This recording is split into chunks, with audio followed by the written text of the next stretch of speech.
देशवासियों पर petrol diesel की बढ़ती कीमत का बोझ कम करने के लिए केंद्र सरकार ने एक्साइज ड्यूटी में कमी की थी।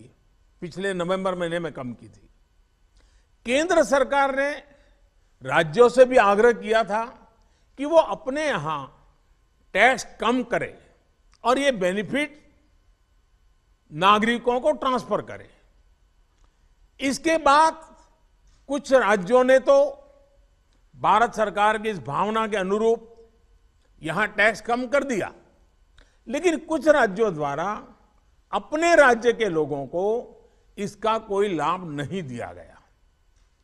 इस वजह से पेट्रोल डीजल की कीमतें इन राज्यों में अब भी दूसरों के मुकाबले कहीं ज्यादा है।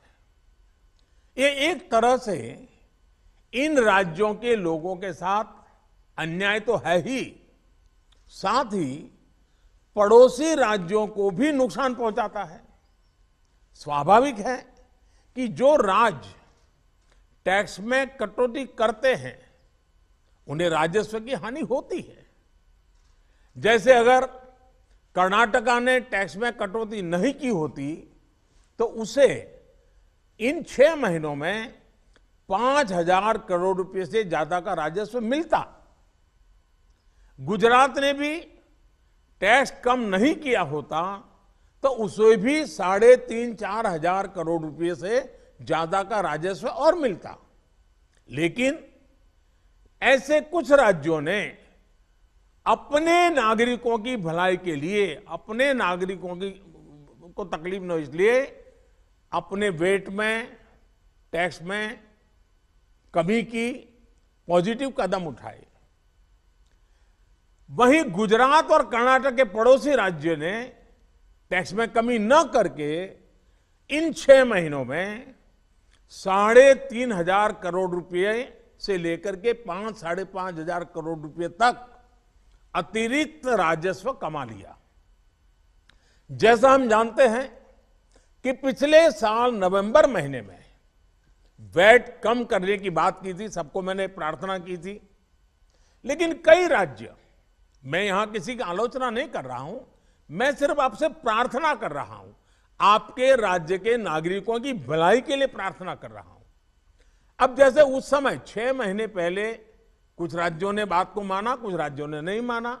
अब कई राज्य जैसे महाराष्ट्र, पश्चिम बंगाल, तेलंगाना, आंध्र प्रदेश, तमिलनाडु, केरला, झारखंड, किसी न किसी कारण से उन्होंने इस बात को नहीं माना और उनके राज्य को, नागरिकों को बोझ कंटिन्यू रहा।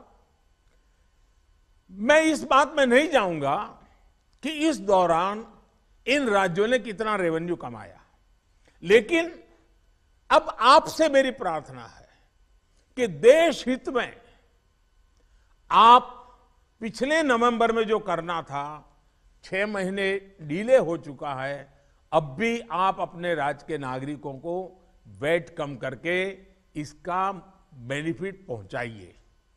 आप सब जानते हैं कि भारत सरकार के पास जो रेवेन्यू आता है उसका 42% तो राज्यों के ही पास चला जाता है। मेरा सभी राज्यों से आग्रह है कि वैश्विक संकट के इस समय में कोऑपरेटिव फेडरलिज्म की भावना पर चलते हुए एक टीम के रूप में हम सब मिलकर काम करें। अब मैं कई विषय हैं, बारीकी में नहीं जा रहा हूं, जैसे फर्टिलाइजर। आज हम तो फर्टिलाइजर पर दुनिया के देशों पर डिपेंडेंट है।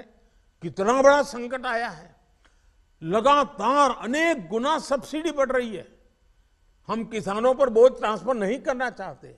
अब ऐसे संकट झेलने पड़ रहे हैं, तब मैं आप सबसे आग्रह करता हूं, प्रार्थना करता हूं कि आप अपने राज्य, अपने पड़ोसी राज्य, सभी देशवासियों के हित में उसकी सर्वोच्च प्राथमिकता दे। मैं एक और उदाहरण देता हूं। अब नवंबर में जो करना था नहीं किया, इसलिए पिछले 6 महीने में क्या हुआ है, आज चेन्नई में, तमिलनाडु में पेट्रोल करीब 111 रुपया के पास है। जयपुर में 118 से भी ज्यादा है। हैदराबाद में 119 से ज्यादा है। कोलकाता में 115 से ज्यादा है। मुंबई में 120 से ज्यादा है। और जिन्होंने कटौती की, मुंबई के ही बगल में दीव दमन में 102 रुपया है। मुंबई में 120, बगल में दीव दमन में 102 रुपया। अब कोलकाता में 115, लखनऊ में 105, हैदराबाद में 120 करीब करीब, जम्मू में 106, जयपुर में 118, गुवाहाटी में 105, गुड़गांव में 105 है। देहरादून, छोटा राज्य हमारा उत्तराखंड, 103 रुपया है। मैं आपसे आग्रह करता हूं कि आप 6 महीने भले जो कुछ भी आपका रेवेन्यू बढ़ा आपके राज्य के काम आएगा, लेकिन अब पूरे देश में आप सहयोग कीजिए। ये मेरी आपको विशेष प्रार्थना है आज।